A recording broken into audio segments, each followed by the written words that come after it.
Welcome to the ZimmCast, a program dedicated to bringing you what's new in agricultural marketing. The ZimmCast is the official podcast of AgWired and hosted by Chuck and Cindy Zimmerman. Hello and welcome to the ZimmCast. I'm Chuck Zimmerman. Cindy and I celebrated our 20th anniversary of ZimmComm at the Agri-Marketing Conference in Kansas City, Missouri. We got to see and talk to many of our friends and clients and talk about the old days and what we think is on the horizon. We've needed to make changes, go in different directions, and learn new skills as so much has changed, most especially just before and through the pandemic years. We're looking ahead for the future, discussing some new ideas, and making some changes once again. In the meantime, I'll be on my annual retreat the end of this week and then right on to Washington, D.C. for the Future of Food and Farming, the modern celebration of ag on the National Mall. And that's working with the Association of Equipment Manufacturers, or AEM. After that, I'll be on the road to the AgGateway Mid-Year Meeting in Des Moines, Iowa. So let's dive into this episode with Carl Harker with AWIS and Scott Benson, Nitrogen Pulse. These companies are cooperating on tools for farmers to better manage their nitrogen use, and that's all tied into good weather data. You can learn more about it in our discussion. We're going to learn a little bit about what both of these companies are doing together, and I think the first thing I might want to do is Scott, why don't you tell us a little bit about Nitrogen Pulse for those who don't know? We started our company back in 2016. It's an outgrowth of nitrogen is generally your third largest and most important input. But the truth of the matter is the guidelines that we go by still were born in post-World War II era. And there was a soil test that was developed. It wasn't just developed. There were components of the soil that were discovered by Dr. Mulvaney at the University of Illinois. Is a soil fertility expert, and nitrogen is his expertise area. And he discovered a relationship between a soil test that isolates an amino sugar compound and the amount of free nitrogen that is produced in your soil every year. We had an opportunity to start what we're into now. We have about 25,000 acres currently being employed. Not a single pound of nitrogen gets applied until everything is tested and recommendations are groomed through. We're not big players in the marketplace yet, I guess, but the feelings are just as strong and growing every day of the importance of what we do, because it's not just about production. It's about environmental maintenance and stewardship, too, of that important nutrient of nitrogen. To give a little segue with how I got involved with Carl, obviously nitrogen loss is a big component. It's a factor of the environment, heat and moisture. AWIS, Agricultural Weather Informational Services, I conned them into doing work up in the Corn Belt here. They literally are the straw that stirs the drink and makes everything go. That's where we are. How about the word pulse with nitrogen? What does the pulse part of that represent? Well, it's not in the dryland acres as you raise pulse crops. That's just as I learned that after we bought the trademark for, I believe, some other program in Florida used to own that trademark and let it go. And we were able to pick it up and go with it. The Nitrogen Pulse is a parent company. Let's say in Weather Pulse, we sell subscription-based weather information for corn production on each individual field on a field-wide basis. We literally do feel like we have our finger on the pulse of corn production. I'll talk a little about it later, but as kind of offer some proof of that, I have built a data predictive model within a 1 to 4% range can predict yield based off of the previous best performance yield in a field and the daily weather data. I had a sense of this. Not too many people talk about it. We either talk about genetics or fertility or weed and insect pressure, managing those things. And obviously we don't have much say-so in how much rainfall we get and how it's delivered. but it's so essential. Nothing goes without the understanding how the environmental pieces of that work, and it wouldn't make the prediction of 1 to 4% possible without knowing that. And again, AWIS is a major player in how that makes that engine go. All right, Carl, how about chiming in here a bit about how you got together with Scott and what you're doing to help his model and the information for their subscribers or customers? Well, I guess we need to start with how Scott got in touch with AWIS, and really it's from his hay production and cattle background way back it's probably been 10 years ago, Scott, I suspect, that he got in contact with using our web subscription. And then even from that, we've improved our hay production part of that and the weather forecasting and the key ingredients to getting hay in the barn, if you will, with the least amount of risk and weather impacts. But that's how the contact started. And then he took the lead on the corn production part and the nitrogen part. And it's not just nitrogen, I should say. It's more of even a year-round subscription, if you will, of using weather for your daily operations, not just saving nitrogen, making it the most effective as possible. But our program and weather platform is really for the entire season, particularly during the growing season of production. And also we estimate what the when black layer will be. And I'll let Scott kind of evolve in all that, because he's kind of been the key person to develop all this stuff. And I just take what we have capability-wise with our databasing and our quality controlling of data for site-specific locations. And that's what we do primarily at AWIS. We have access to all the databases, all the weather information that's out there, the quality of it, the source of the information, how reliable it is it constantly being monitored, the quality of the data, if you will. So a lot of people take data as is without knowing the background of where the source of the data is, where it came from, the quality of the data. Does it stay maintained properly? Thus the quality of it. So that's what we do. That's a big part of what AWIS does, and that's lost in the shuffle. And that's lost in the shuffle of what gets forecast as well, because a lot of the data that's out there that's not quality sometimes gets pushed to the weather forecast models, and people don't even realize that there's some weak links there. And even with today's technology, which you think would be better, there's a lot of weak links in here that we see where they are. We try and minimize them the best possible, at least understand where the links are and address them that way. So we provide the quality input to the what we're trying to provide for these individual fields.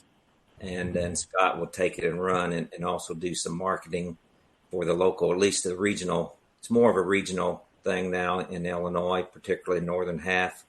But we hope to expand that with the knowledge that we gain and other insights. But I'll let him go ahead and explain where we've gone, where we're at right now, and where we hope to go in the future. AWIS provides the weather part of it and the quality of the weather inputs and understanding what those weather inputs are and deal with them if we have any issues or questions. And the customer service part of it is what's high quality in our mind, because that's where we expand and improve upon our product and with the feedback from our clients that we currently have. So I'll jump right in. And one point that I missed that's key to what we do is our recommendations that we develop are on a variable rate basis. So one of the few things, even though variable rate technology has been around for 20 some years probably now, maybe even 30, it's never been fully qualified on what's effective and what's not when you're applying materials variable rate, especially fertility materials. Our recommendation that we generate is 93+% accurate.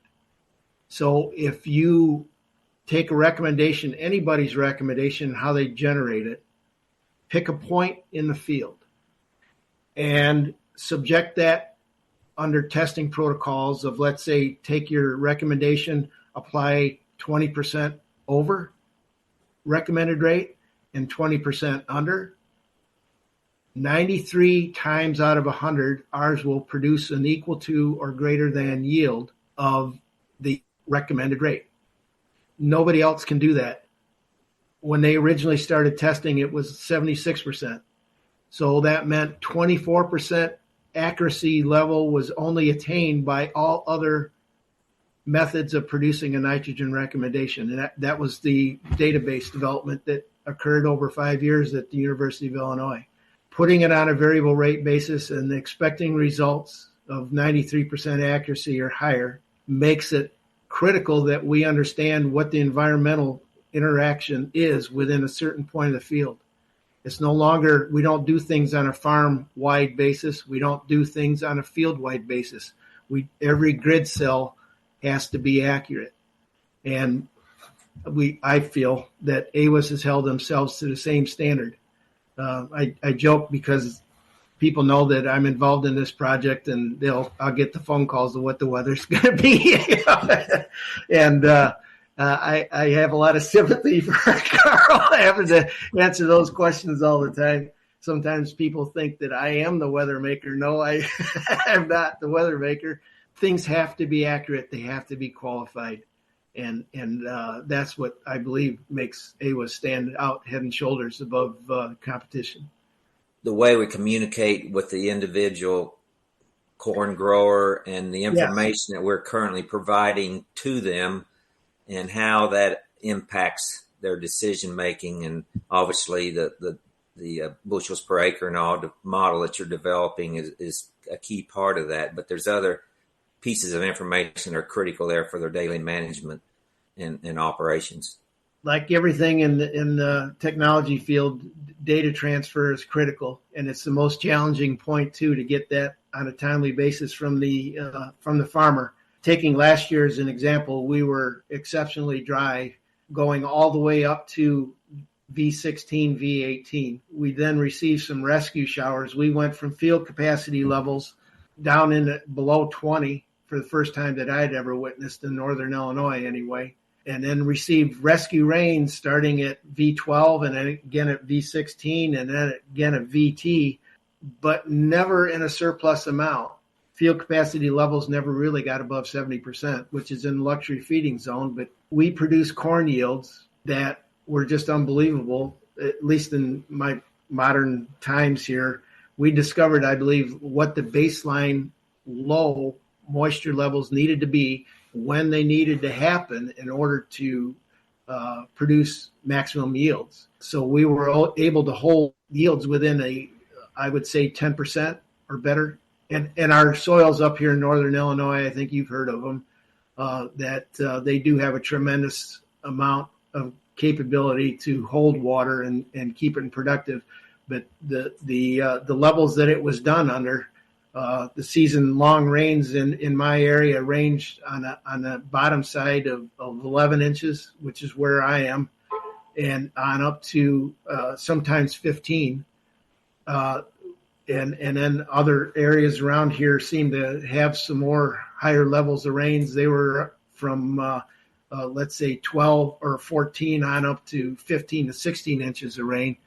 But the timeliness and the quality of the rain was just unbelievable that allowed the type of production levels that did happen. I mean, we were very fortunate through here. But all this, like I said, the precision and points in the field is what makes our program work. We're talking about productive rain. We come off our experience of our dry. The previous 7 to 8 years before that, we had been locked in a wet cycle, and more production was lost due to unattended to nitrogen management. We're learning now that those areas, we don't have a lot of fragile soils up here, but the customers that we do have are really catching on to the possibilities of when production was lost because of over-application of irrigation. We're being pulled into that market, and we're developing specific recommendations for irrigation applications also to avoid over-applicate, tied in with the forecast that AWIS provides to avoid saturated grounds and possibility of losing nitrogen and obviously losing production. On the other side of that, again, is environmental concerns and how we're addressing that. The government obviously is looking over our shoulder. The CO2 emissions are being devalued. I believe those people in that area have gotten themselves into something they don't understand yet, and they have refocused on the greenhouse gas emissions such as nitrous oxide and many of those things because of the way we apply nitrogen wholesale and maybe one shot. We're finding ways that we can avoid problems. It's not just about adding production. Our soils, along with our genetics, they kind of put us in a zone where we operate production-wise, but it's avoiding the mistakes that occur that we aren't even aware of. That when you see this weather data on a daily basis, it's pretty impactful. With your clients, they're sharing their data with you so that you can create that custom planting dates, nitrogen applications, the amounts. Yes.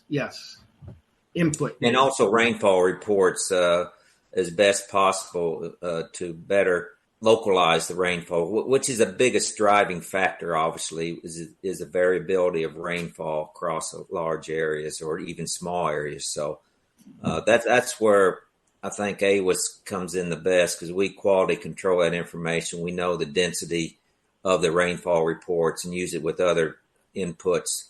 Since we have inputs of whether it's radar or actual observations, we like ground truth actual observations to verify reports. So we get as many of those as we can to quality control those. And we also estimate soil temperatures for planting, which we're getting into that time of year. I don't know of anybody else that does that, does it effectively. And we've got a ground truth verification of that over the years to show that our model of soil temperatures is very good. We estimate field capacity that Scott mentioned. We're creating models for that and knowing when, and we do that on a forecast range out to 15 days at least. Could do it further, but the accuracy decreases rapidly. You get beyond 10 days, generally speaking, for timing of rainfall.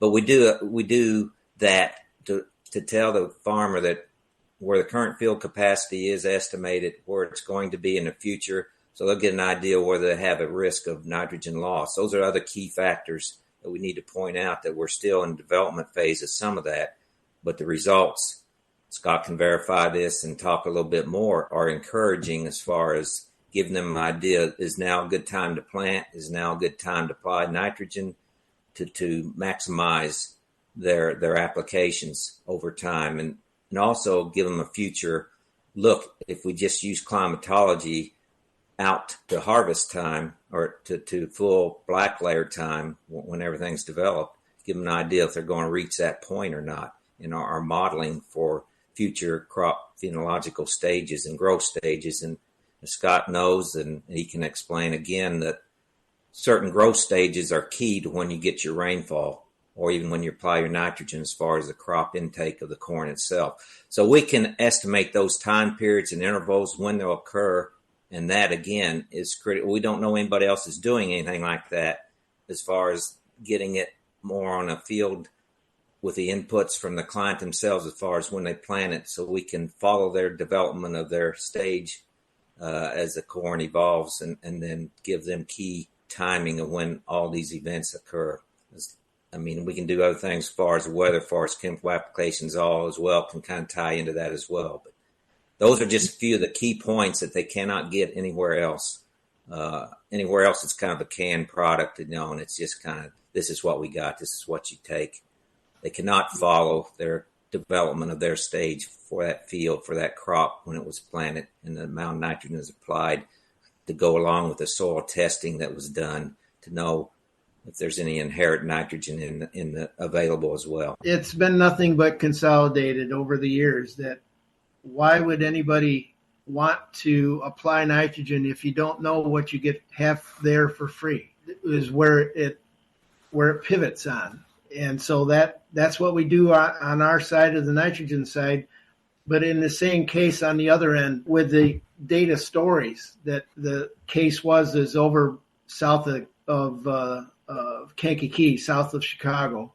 At R3, they had a lot of replant from a wet spring, heavy rains early after planting, and then had massive amounts of replant, of which did not occur till the last of May, 1st of June in that area, but still had excellent weather, turned dry, had a field that we had the luxury that looked so great. A seed corn company said that we can't believe how good this field looks. Do you mind if we hand yield check it, and see what the possibilities of yields were? What they came up with was 299, I believe, 0.3 bushels. And crop planted that late, there's no way that could be. Well, they had all kinds of interns in there, and I would trust that because it did look that great. I got to see it. At the beginning of R4, that area again received anywhere from 9 to 12 inches of rain all the way to black layer. Normal black layer, or R5, the final maturity stage, usually lasts between 20 and 30 days. Theirs lasted 58 days because of the cold weather that came on, and then they also had saturated soils for 54 days straight. That yield at 299, estimated at 299, ended up being 203. Is it possible to lose a third of your corn production during that one last growth phase? Yes, it is. Are you aware of that? No. So not only was the corn very poor quality, light in test weight, it was delayed for 20, 30 days. It would not dry down.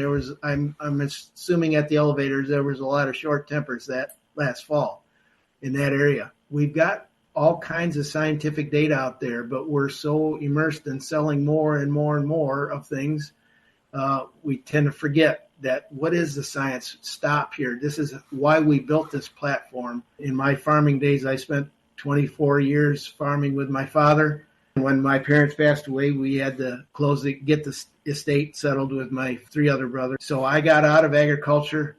I've had this time to breathe. I worked in a local co-op, got to watch other farmers on how they made decisions, and they were unbelievably accurate sometimes. Didn't know why they did what they did. They just kept squeezing things down or increasing amounts and looked at the results. But for the most part, you got to listen to why people think the way they think. And I had 7 years of being able to do that. I communicated with them, even though I was not their salesman. And but I did farm. I signed checks and I endorsed checks from farming. Everything's connected, I guess. What it looked like as a opportunity that had kind of withered on the vine. No, it really was a different opportunity that I took advantage of, and it was instrumental in building what we have built today. That's the kind of the background and how we approach things. It's on a consultant basis. A human's got to be involved because you can't press one final button and give you the answer to this.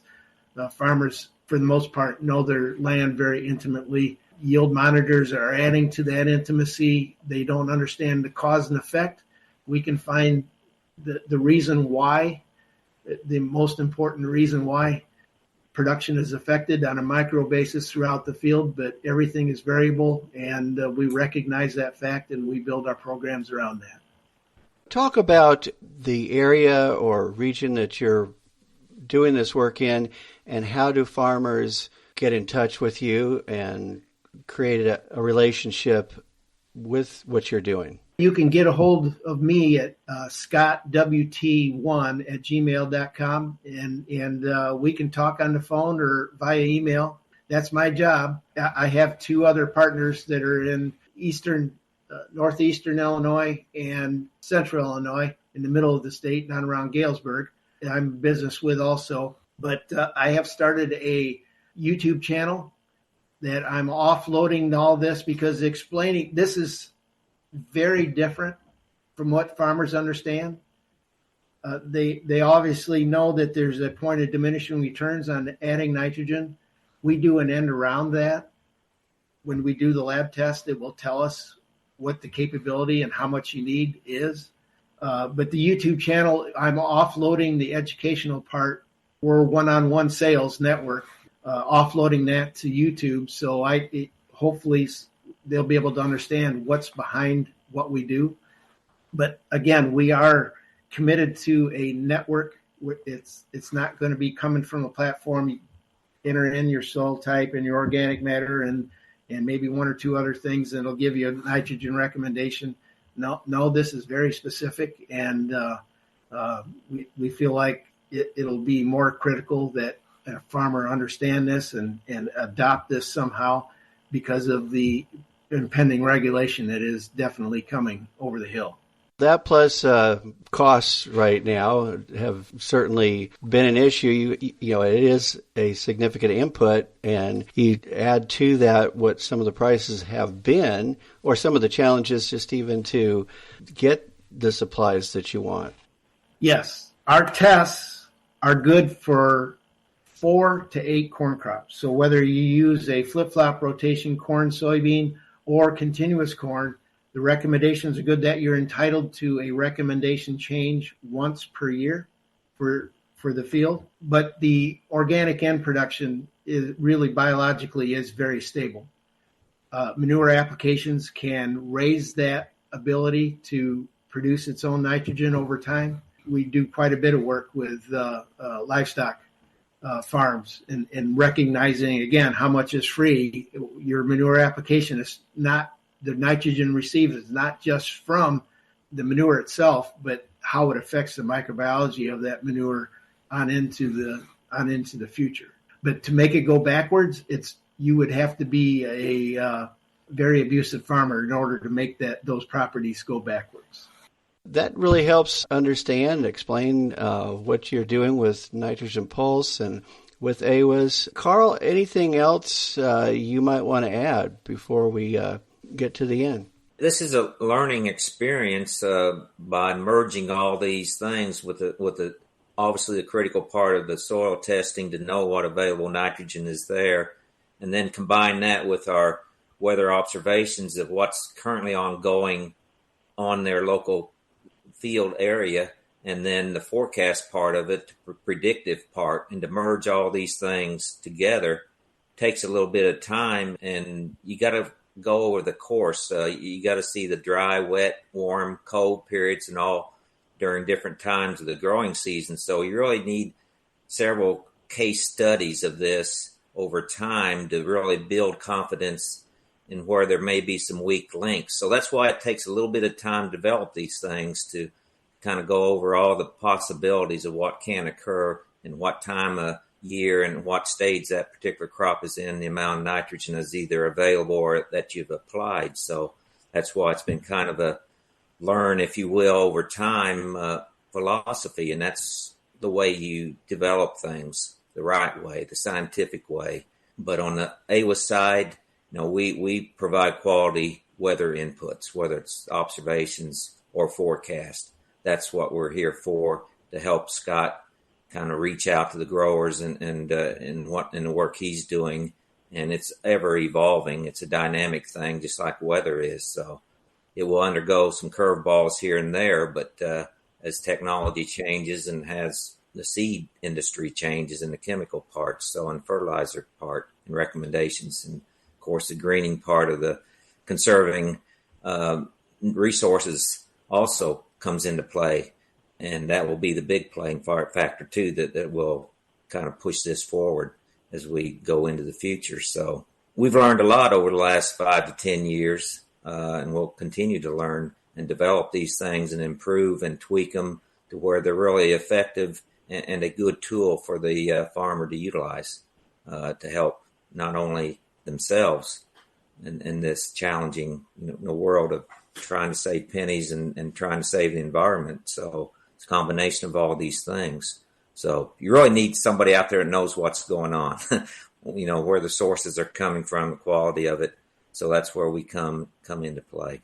Yeah, Scott, go ahead. But I was going to say, if there's anything else you want farmers to know we didn't touch on too. So yes, I did fail to mention that we have a weed emergence prediction page on there too. So we've classified different weed species into 5 different ones and predict when they do emerge.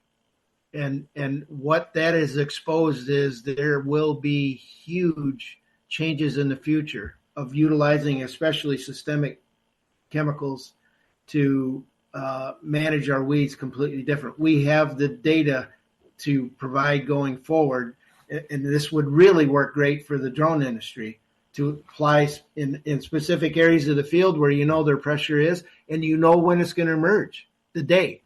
All of this has been ground truth within 24 hours of when our predictions are. So along with the growth phases of the corn crop, I've not had any fields off any more than 24 hours. The weed prediction model is also indexed by the amount of residue cover. That highly affects the emergence time. I've seen it as high as 40 days. Clean tillage obviously is going to warm up faster than, let's say, a no-till cover crop along with it. Is, like I said, as wide as 40 days in the same area, depending on your residue amount. We're used to doing things a certain way. I'm hoping that farmers, we learn to discover data. I was taught this by Dr. Bolero from University of Illinois. He's part of what we do also. He's got another platform that developed that we're underneath. Data is either useful, accurate, or precise. If any of those 3 categories can't be qualified, it's useless. And unfortunately, the previous models that we've been exposed to, a lot of the data is useless. Just qualifying it and understanding where it fits, what's this going to affect in my operation, not just production, but financial, environmental, regulation-wise. It's so connected, yes. I should add that you can contact AWIS.com from any browser on our website, and that has some contact information and additional information that we may not have discussed here that would also kind of give them some contact information for those that aren't familiar with this nitrogen pulse. And again, this is not just for nitrogen. I think we can develop a seasonal-wide means for their operational decisions. So from pre-plant to post-harvest even. So that is an ongoing thing that we continue to add new products and new information there that can help them make critical management decisions. So it's something that is evolving, but we have good pieces out there right now that can help them immediately. Well, thank you guys very much. Carl with AWIS and Scott with Nitrogen Pulse. We've been talking about how you guys are working together in collaboration for the benefit of corn growers. That's the ZimmCast for this week. I hope you enjoyed it, and thank you for listening. You've been listening to the ZimmCast, the official podcast of AgWired.